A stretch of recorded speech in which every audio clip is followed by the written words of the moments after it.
Alright guys, let's begin with share capital. हम लोग शुरू कर रहे हैं सेक्शन 43 से लेके सेक्शन 72 तक की सीरीज़. इसमें हम लोग बहुत सारे पार्ट्स को अलग अलग अलग अलग हिस्सों में पढ़ेंगे. मतलब इस चैप्टर के काफ़ी सारे पार्ट्स हमने किए हुए हैं. But yes, to a great extent as a student you should know that at the end of the portion we will be done with these sections. So in the entirety we have seen 23 to 42 हमारा वो हो गया. 43 से 73 का series अभी शुरू होगा. This essentially is a core share capital portion. So let's just have a brief I just wanted to give you a brief commentary on the heading of the sections and what it is all about, and eventually we will be getting into some of the core sections today. Chalo. So number one is of course the expression share capital. So it is the section 43 which actually prescribes what share capital is and what are the kinds of share capital. It is in this section which is where it is mentioned that the share capital is of two types. So share equity shares with voting rights and differential voting rights plus preference shares. So we will see what is there in 43 in detail. Then nature of shares or debentures, just a read section. Then numbering of shares, again a very basic section, 2-line 3-line section. We just have to read this. Certificate of shares, yeah, in detail we will have to see the certificate of shares along with the rules. We will have to study this portion. Then section 47 provides for the voting rights, though it's not something that is given in the module. It's not something that have been asked previously, but I believe that this is a concept which you should be very very very sure with. This I believe is important because once in a lifetime situation sometimes happen. कभी कभी companies में अगर कोई dispute हो जाती है, कभी कभी कोई रेजोल्यूशन पास करवाने में दिक्कत जारी होती है, या कभी दो ग्रुप ऑफ शेयर होल्डर्स के बीच में फाइट हो जाती है, तो वहाँ पे ऐसे टाइप के जो सेक्शंस है वो काफ़ी काम के होते हैं. So we will see what is mentioned in 47. 48 is variation of voting rights. Again, we will just be reading these sections. We will give, of course, we will be deliberating on this, but yeah, something which is quite easy. Then 49 again, if the companies, अब जैसे हमने shares issue कर दिए तो उसके ऊपर 10 रुपए का फेस वैल्यू वाला शेयर है, तो कॉल्स अगर हम 10 रुपए की फेस वैल्यू है तो 2 रुपए हम कॉल कर रहे हैं, या 5 रुपए कॉल कर रहे हैं, 8 रुपए कॉल कर रहे हैं, तो कॉल कैसे करना है वो लिखा हुआ है. Then section 50 does talk about company to accept unpaid share capital, although not called up. So again, something which is very easy. So if you see, I have highlighted कि कौन से section थोड़े ज़्यादा important है और किन किन sections को हम लोग सिर्फ read करेंगे. तो this particular page ये आपके लिए एक थोड़ा सा guidance की तरह बनाया गया है. The idea is you should understand कि कहाँ अपने को ज़्यादा फोकस करना है, कहाँ रीड भी कर लेंगे तो काम हो जाएगा. Then the core portion starts from here. यहाँ से किस्सा बहुत इंपॉर्टेंट है. Section 52 53 very very very important. तो whether the company can issue the shares at premium, the answer is yes. So if the company can issue shares at premium, what are the other formalities, what is securities premium account, can that be reduced, etc. Further, section 53 provides whether the share can be issued at discount. Again, relevant provisions, both the sections very important. 50 to 53 shares premium पे issue करेंगे तो क्या, या securities premium पे issue करेंगे तो क्या, 53 shares अगर discount पे issue करेंगे तो क्या. Further, again 54 is about issue of sweat equity shares. सो एम्प्लॉइज और डायरेक्टर्स को स्वेट इक्विटी शेयर्स इशू किए जा सकते हैं. The provisions related to sweat equity shares, again पूरे इशू के प्रोविजंस 54 में है, काफ़ी important. Then everything and anything about preference shares fundamentally is mentioned in section 55. Along with this we will have to read the rule also. हम लोगों को companies share capital and debentures rule 2014 के कुछ relevant rules भी देखने हैं. तो but preference shares के इशू और रिडेम्पशन से रिलेटेड सारे प्रावधान यहां दिए हुए हैं. Than anything about transfer, transmission, whether the transfer transmission पहले तो क्या होता है, पहले हम वो बेसिक कॉन्सेप्ट पढ़ेंगे, फिर उसकी शेयर्स की ट्रांसफरेबिलिटी के ऊपर एक डिस्कशन करेंगे. इसके ऊपर एक बहुत ही बेहतरीन जजमेंट है इनके Firodia Bajaj auto versus Bajaj auto की. Honourable supreme court has pronounce that ruling, and essentially one of the rulings which is quite which is classical judgment basically. बहुत डिस्कशन रहता है उसका, तो वो केस के साथ हम लोग पढ़ेंगे. उसके साथ 3-4 और केस हैं, मोदी कारपेट्स और ट्रांस एशिया कारपेट्स का भी एक जजमेंट पढ़ेंगे हम लोग. तो काफ़ी काफ़ी काफ़ी रेलेवेंट. सो शेयर्स की ट्रांसफ़र से रिलेटेड, ट्रांसमिशन से रिलेटेड और रिफ्यूज़ल ऑफ रजिस्ट्रेशन. मतलब अगर कोई शेयर्स ट्रांसफ़र करवाने आता है तो कंपनी उसको रिफ्यूज़ कर सकती है क्या, तो इसके साथ ये सेक्शन रहेगा. इसके साथ हम लोग एक केस भी पढ़ेंगे. सो इनके फिरोदिया बजाज ऑटो बहुत ही इंपॉर्टेंट, बहुत ही रेलेवेंट जजमेंट है. सो ये दोनों सेक्शन काफ़ी इंपॉर्टेंट है. Of course 57-59 we can just read. 60 is publication related provision. तो इसमें बेसिकली ये लिखा होता है कि अगर कंपनी कोई एडवर्टीजमेंट करती है जहाँ कंपनी का ऑथोराइज कैपिटल लिखा होता है, मतलब कंपनी मैक्सिमम कितना कैपिटल रेज कर सकती है ये लिखा हुआ है, तो ये भी लिखना कंपलसरी होगा उसी एडवर्टीजमेंट में या उसी सर्क्यूलर में कि कंपनी का एक्चुअल पेड अप कैपिटल कितना है. नहीं तो होता क्या है, कंपनी का ऑथोराइज कैपिटल है 10 करोड़ रुपए और कंपनी का पेड अप कैपिटल है 1 लाख रुपए. तो यू मेंशनिंग दैट कंपनी एक 10 करोड़ रुपए की कंपनी है, 10 करोड़ का ऑथोराइज कैपिटल वाली कंपनी है, और एक्चुअल में तुमने सिर्फ 1 ही लाख रुपए अभी तक लोगों ने लेकर आए तुम्हारी कंपनी में, तो बहुत ही गलत पिक्चर सेंड करता है ये. बहुत ही गलत रिफ्लेक्ट करती है न्यूज़, या गलत रिफ्लेक्ट करेगा वो सर्कुलर या डॉक्यूमेंट जहाँ पे भी आप एडवर्टाइज करोगे इस प्रकार का. तो एक नियम है कि अगर आप किसी भी डॉक्यूमेंट, किसी भी कोई भी पेपर में, कोई भी न्यूज़पेपर एडवर्टीजमेंट में, कोई भी सर्कुलर में अगर आप अपने कंपनी का शेयर कैपिटल, ऑथोराइज कैपिटल लिखते हैं तो आपको पेड अप कैपिटल भी लिखना होता है. एनीवे वो तो डिटेल में पढ़ेंगे, बट इंपॉर्टेंट है. देन भाई साहब यहाँ से किस्सा होता है शुरू.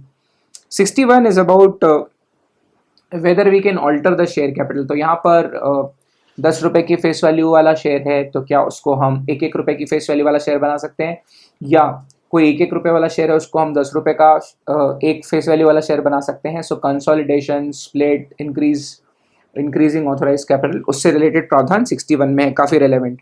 62 I think again one of the most important, because जब भी शेयर्स आउटसाइडर्स को इशू होते हैं तो वो सेक्शन 62(1)(c) के तहत होते हैं. कंपनी अगर एग्जिस्टिंग शेयर होल्डर्स को अगर इशू करती है शेयर्स तो वो 62(1)(a) में करती है. 62(1)(c) में जब भी कंपनी पैसा रेस करने के लिए आउटसाइडर्स को शेयर इशू करती है, it is always 62(1)(c) which is relevant one. 62(1)(b) provides for ESOPs, employee stock option plans. Very very very interesting stuff. We will talk about that. 63 needless to say, issue of fully paid up bonus shares. तो क्या company fully paid up bonus shares issue कर सकती है या नहीं, इसके बारे में दिया हुआ है सेक्शन 63 में. फर्दर ये तो पूरी चेन इंपॉर्टेंट है. टू बी मोर प्रिसाइज 68 सबसे ज़्यादा इंपॉर्टेंट है. तो 66, 67, 68. 66 बोलता है कि मतलब 66 provides for the reduction of capital. तो कंपनी क्या जो ऑलरेडी कैपिटल रेज किया हुआ है उसको रिड्यूस कर सकती है क्या, तो इसके लिए तो NCLT की परमिशन लगती है, NCLT के पास जाना पड़ता है. We will see what reduction is. 67 there is a restriction on purchase of shares by company. तो कंपनी खुद के शेयर्स खरीद सकती है, उसमें कुछ रेस्ट्रिक्शंस हैं, ऐसा 67 में लिखा है. उसी को ओवरराइड कर देता है एक सेक्शन जो कि है सेक्शन 68. सेक्शन 68 में लिखा हुआ है कि कंपनी चाहे तो खुद के शेयर्स बायबैक कर सकती है. 69, 70 is again quite related to buyback. Buyback से रिलेटेड दोनों प्रोविजंस हैं. और सेक्शन 71 जो है वो है डिबेंचर्स से रिलेटेड. तो डिबेंचर्स इशू हो सकते हैं या नहीं, डिबेंचर इशू करना है. Subsection 71 subsection 1 pass a special resolution. 71 subsection 2 जैसे डिबेंचर इशू करना है करो, लेकिन उसमें कभी वोटिंग राइट्स नहीं हो सकते. 71(3) डिबेंचर इशू करेंगे तो रूल्स फॉलो करने पड़ेंगे. And eventually then rule 18 of companies share capital and debenture rule 2014 हम लोगों को देखना होता है. But to a great extent debenture को लेकर जो कंपनी लॉ में सेक्शन है वो सिर्फ और सिर्फ 71 है. तो this is something which will be on agenda. तो ये मोटा मोटा एजेंडा रहने वाला है. मैं आपको थोड़ा सा कुछ बताना चाह रहा था इसी से रिलेटेड. अब ये जो सेक्शंस है ना, अब इसमें बहुत सारी चीज़ें हैं. यहाँ पर बहुत सारे टाइप के शेयर्स की इशू की बात हो गई, फिर कुछ नॉर्मल से सिर्फ रीडिंग करने वाले सेक्शंस आ गए, और फिर कुछ सेक्शंस आ गए अलॉटमेंट से रिलेटेड, ट्रांसफ़र से रिलेटेड, ट्रांसमिशन से रिलेटेड। तो टू अ ग्रेट एक्सटेंट जितने भी सेक्शंस इशू ऑफ शेयर्स या इशू से रिलेटेड है, तो वो मैंने एक मास्टर चार्ट उसके लिए बनाया हुआ है, जिसके 5 या 6 पॉइंट्स तो आपको कभी भी ये सिर्फ एक चार्ट देख के ही याद हो जाएंगे। तो राइट्स इशू लाना है, क्या करना पड़ेगा? अगर company employ stock option plans के तहत ऑप्शंस इशू कर रही है, क्या करना पड़ेगा? आउटसाइडर्स को इशू कर रहे हैं, क्या करना पड़ेगा? स्वेट इक्विटी शेयर इशू कर रहे हैं, क्या करना पड़ेगा? Share with differential voting rights issue कर रहे हैं, क्या करना पड़ेगा? प्रेफरेंस शेयर्स इशू कर रहे हैं, क्या करना पड़ेगा? डिबेंचर्स इशू करना है, क्या करना पड़ेगा? बोनस देना है, क्या करना पड़ेगा? बायबैक करना है, क्या करना पड़ेगा? रिडक्शन करना है, क्या करना पड़ेगा? तो अगर आप बहुत ध्यान से देखेंगे तो ये 10 टॉपिक जो हैं, जब भी हमारा ये इशू से रिलेटेड पढ़ के पूरा खत्म हो जाएगा प्रोविजन, जिसमें काफ़ी वक्त लग सकता है, थोड़ा टाइम कंज्यूमिंग है ये, बट एक बात है, शिद्दत से कॉन्सेप्ट अगर टाइट हो गए आपके, तो आपको एक चीज़ बस याद रखनी है कि जिस दिन आपके ये कॉन्सेप्ट शिद्दत से पढ़े हुए होंगे, आफ्टर दैट अगर आपके कॉन्सेप्ट्स क्लियर हैं, तो एग्ज़ाम के एक दिन पहले या एग्ज़ाम के 3 घंटा पहले जब आप share capital, issue of shares या डिवेंचर्स या बायबैक, बोनस, इससे रिलेटेड प्रावधान पढ़ रहे होगे, ये चार्ट अगर आप देख लोगे, इस चार्ट को रीड करने में 10 से 15 मिनट लगता है, उससे भी कम टाइम लगता है, बशर्ते कॉन्सेप्ट बहुत टाइट हो, कॉन्सेप्ट बहुत क्लियर हो। तो जब फर्स्ट टाइम कॉन्सेप्ट जब मैं पढ़ा रहा हूँगा, उस समय आपका टास्क होना चाहिए कि हम कॉन्सेप्ट पूरा टाइट कर लें, मतलब अंडरस्टैंडिंग बहुत मजबूत होनी चाहिए, मतलब एकदम एग्जैक्ट रियल जो कॉन्सेप्ट है, जो रियल लाइफ में होगा। बिल्कुल मैं अगर कोई चीज़ पढ़ा रहा हूँ, वैसे तो मैं बहुत रियलिस्टिक होकर पढ़ा रहा होता हूँ, मैं बहुत रियलिटी आपके सामने खोलूँगा। आपके भी इरादे यही होने चाहिए कि एकदम रियल में जो होता है उसको आप डिकोड करें। तो आपने अगर अगर आप बोलोगे कि सर ये चैप्टर में हमको क्या काम दे रहे हो आप, मैं आपको इनिशियली सिर्फ एक काम दे रहा हूँ, which is be very sure about what exactly is the concept. अगर आपने वो कॉन्सेप्ट पकड़ लिया, उसको एग्जाम में लिखना है, अगर वो इशू विशू पूछेंगे, भाई ये 5 पॉइंट तो सब में कॉमन रहने वाले हैं यार, तो ये 5-7 पॉइंट सब में कॉमन रहने वाले हैं, और कुछ इक्का दुक्का कंडीशन जो होगी, वो कुछ स्पेशल पॉइंट अगर कोई रिलेवेंट प्रोविजन दिखेगा तो वो रहेगा। बट एक बात है कि जो मास्टर चार्ट है, ये आपके इशू ऑफ शेयर्स या डिबेंचर्स या buyback, bonus, reduction of capital, issue of preference shares, DVR, sweat equity shares, इनसे रिलेटेड ये एक मास्टर चार्ट है। ये मास्टर चार्ट रिवीजन के पर्पस के लिए है, ठीक है? मैं फिर से रिपीट करता हूँ, मेरी बात एकदम ध्यान से सुनो। मॉड्यूल 1 में ऐसा कौन सा सब्जेक्ट है जो कोर सब्जेक्ट है, जो आपको जहां पर पूरा इंस्टीट्यूट खोल के टेस्ट करेगा? आपकी company law. I hope you agree with that. चाहे कुछ भी कोई बोल दे, लेकिन एक बात तो पक्की है कि आप कंपनी लॉ पढ़ रहे हो, आप कंपनी सेक्रेटरी बनना चाहते हो, तो आपका जो कोर सब्जेक्ट है वो कंपनी लॉ है। दिस इज अ सब्जेक्ट जो कि फ्यूचर में प्रोफेशनल में भी ट्रांसलेट करेगा, इंटर्नशिप में भी यही आएगा, मॉड्यूल 2 में भी 2 सब्जेक्ट का बेस यही है। तो पूरा जो आप कॉस्ट पढ़ते हो ना, मैनेजमेंट अकाउंटिंग और सिक्योरिटीज लॉस, उसका बेस यहाँ पे छुपा हुआ है। ये जिसका मजबूत हुआ, फिर टेंशन की बात नहीं है, ठीक है? तो just wanted to tell you that this master chart is going to be very very very fruitful for all of us, and चीज़ें याद करना, एग्जामिनेशन पॉइंट ऑफ व्यू से लिमिट्स याद करना will become very easy, but the only thing is the concepts should be clear. If you are very clear with the concepts, nothing like that, ठीक है? So I hope guys you understand that. तो मैं आपको ये एक बात बताना चाहता था। दूसरी बात, आई एम श्योर कि आप ये सेक्शंस को देखकर थोड़ा कंफर्टेबल हो गए होंगे। तो फाइनली बता दो सर क्या करना है। तो यहाँ पर मैंने जो जो इम्पोर्टेंट सेक्शंस हैं जिनको बहुत डिटेल में करना है, वहाँ पे मैंने यहाँ खास तौर पे लिखा हुआ है इम्पोर्टेंट क्या है क्या नहीं। आप इससे थोड़ी क्यूज ले सकते हैं, और जैसे जैसे हम आगे बढ़ेंगे वैसे वैसे मैं आपको चीज़ों के बारे में और गाइड करता जाऊँगा। So let's begin with share capital. सबसे पहले हम लोग कुछ बेसिक टॉपिक्स, उनका मीनिंग समझ लेते हैं। चलो लेट्स गेट स्टार्टेड।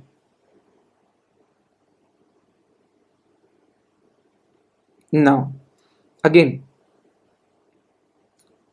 इसी में मैंने आपके लिए कुछ बेसिक सी चीज़ें दे के रखी हुई है, मैं चाहता हूं कि आप थोड़ा इस पर गौर करें। अभी भी ये चैप्टर शुरू नहीं हुआ है, चैप्टर शुरू होने के पहले का काम है।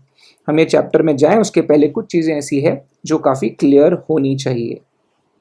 सो जैसे ही आप चैप्टर देखोगे आप लोगों को यहाँ पर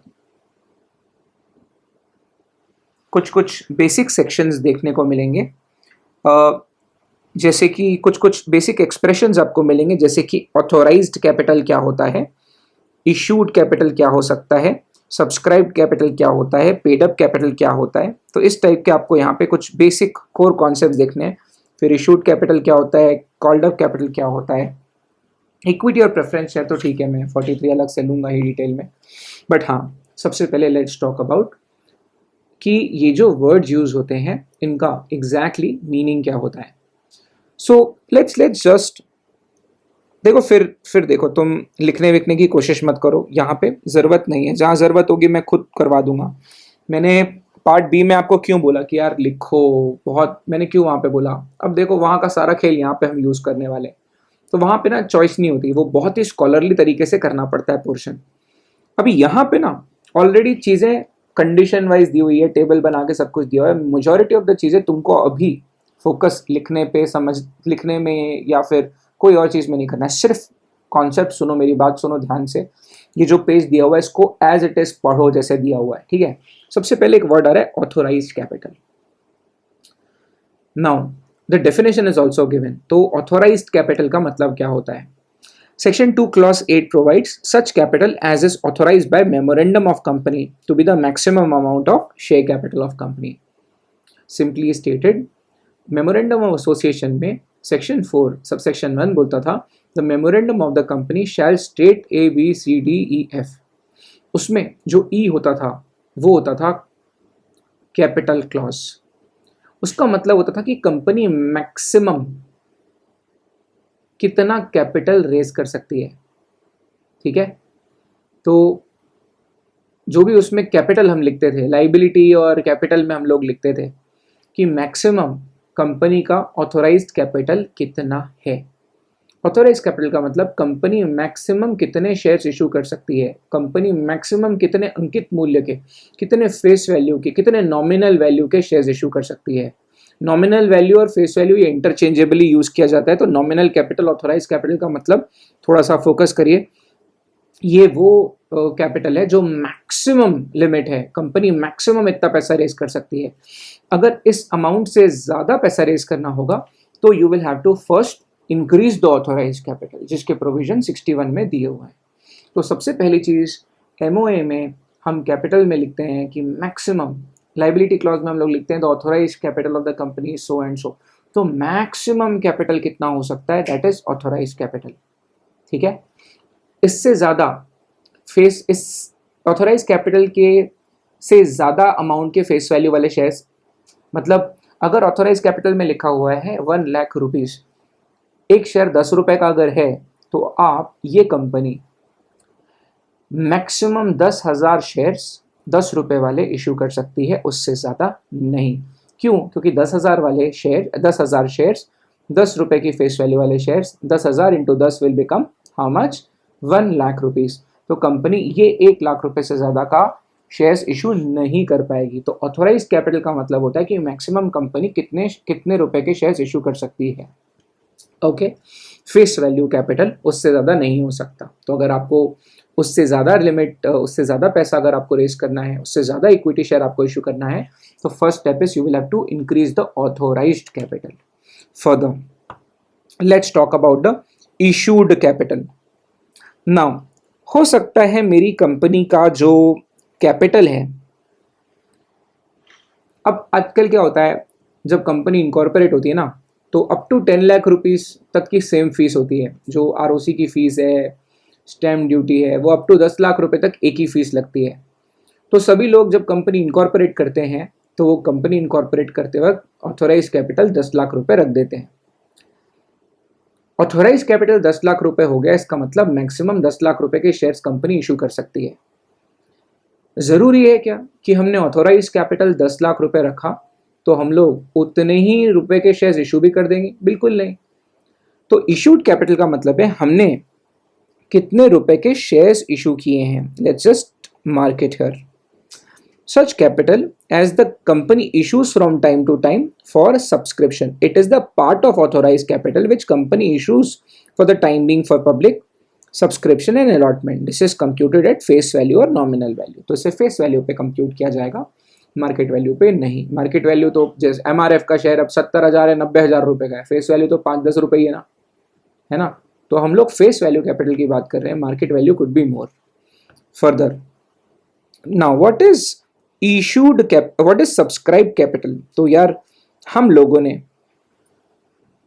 मान लो मेरी कंपनी 10 लाख रुपए का इशूड कैपिटल, मेरी कंपनी का ऑथोराइज कैपिटल है 10 लाख रुपए. हमारी कंपनी ने इशू किए 5 लाख रुपए के शेयर. ठीक है, हमने इशू किया 5 लाख रुपए के शेयर, हम लोग इशू करने को तैयार हो गए. क्या ज़रूरी है क्या कि पूरे 5 लाख रुपए के शेयर्स के लिए लोगों ने सब्सक्रिप्शन ला लिया होगा? ज़रूरी नहीं है. Such part of capital which is for the time being subscribed by the members of the company, it is that portion of issued capital which has been subscribed for or taken up by subscribers. It is clear that the entire issued capital may or may not be subscribe. तो होता है कभी कभी हम जितना share issue करना चाहते हैं उससे सब्सक्रिप्शन कम आता है कभी. तो सब्सक्राइब कितना हुआ इसका मतलब कितने लोगों ने कितने अमाउंट का शेयर लोगों ने सब्सक्राइब किया है. ठीक है, अब सब्सक्राइब करना एक बात हो गया, सब्सक्राइब करना एक बात हो गया. अब देखते हैं पेड अप कैपिटल क्या होता है. ये काफी इंपॉर्टेंट टर्मिनोलॉजी है, ये सबसे काम की टर्मिनोलॉजी ये है. Paid up capital is actually the real one.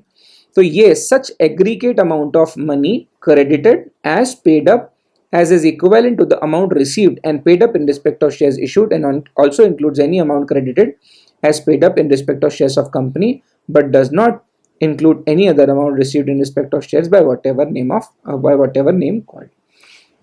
तो अगर मेरी कंपनी 10 रुपए का एक शेयर इशू करती है और उस 10 रुपए के शेयर के लिए लोग सब्सक्राइब करते हैं, सब्सक्राइब करने के बाद पेमेंट भी 10 रुपए की कर देते हैं, तो 10 रुपए कंपनी के पास आ गए. इसका मतलब वो पेड अप कैपिटल हो गया, 10 रुपए का पेड अप कैपिटल हो गया. उसी तरह से अगर कंपनी 10,000 शेयर्स 10 रुपए वाले इशू करती है, वो सब्सक्राइब भी हो जाते हैं और 10-10 रुपए आ भी जाते हैं, इसका मतलब हो गया हमारी कंपनी का पेड अप कैपिटल 1 लाख रुपए है. सरल भाषा में बताता हूँ, आपने और आपकी वाइफ ने या आपने और आपके हस्बैंड ने मिलकर एक कंपनी खोली. टोटल मिला के आपने 5-5 हज़ार शेयर्स, एक ने हस्बैंड और वाइफ दोनों ने 5-5 हज़ार शेयर्स लिए. एक शेयर 10 रुपए का था, तो आप दोनों ने अपने पर्सनल बैंक अकाउंट से 50-50 हज़ार रुपये, 5,000 शेयर्स हैं, 10 रुपए का एक शेयर है. एक के पास 50,000 रुपये के शेयर्स आए, दूसरे के पास 50,000 रुपये के शेयर्स आए. दोनों ने अपने बैंक से कंपनी के बैंक अकाउंट में 50-50 हज़ार रुपये ट्रांसफ़र कर दिए for the shares. That means वो 1 लाख रुपए हो गया है पेड अप कैपिटल. तो कंपनी का पेड अप कैपिटल का मतलब क्या हुआ? जितना अमाउंट एक्चुअल में हमारे कंपनी के शेयर होल्डर्स पे कर चुके हैं, that is the paid up capital. जितने शेयर्स के लिए हमारे पास अमाउंट आ गया है, रिसीव हो गया, that is the paid up capital. तो these are certain basic terminologies. Even if you don't understand this right now, do not worry. Over the period of time, as we will move forward, the topics will keep coming and I'll explain again and again, because in the entire share capital portion, my only agenda is the concept should be 100% tight, because going forward, I have to teach you securities laws also. So if I make a blunder here, आप मुझे छोड़ोगे नहीं module 2 में. और जो मेरे से पढ़ा हुआ बच्चा है कंपनी लॉ, उसको मॉड्यूल 2 में दिक्कत नहीं होती. लेकिन मैं यहाँ पे इसीलिए कॉन्सेप्ट्स टाइट रखवाता हूँ क्योंकि मॉड्यूल 2 आपके लिए एकदम केक वॉक हो जाएगा.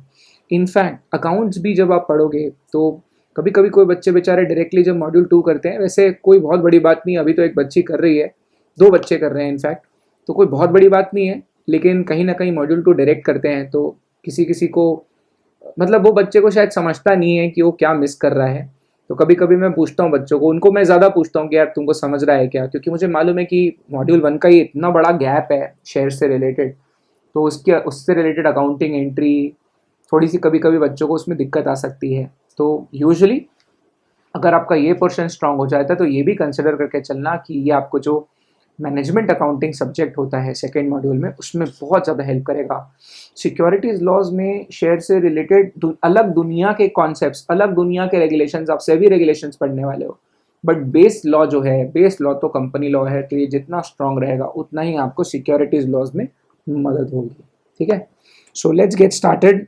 हम लोग अब शुरू कर देते हैं हमारा फर्स्ट पोर्शन। अब हम लोग सबसे पहले पढ़ना शुरू करते हैं एक्सप्रेशन शेयर कैपिटल के बारे में। फिर हम लोग बात करेंगे shares with differential voting rights, issue of shares at premium, issue of shares at discount, etcetera etcetera. So let's begin with the concepts.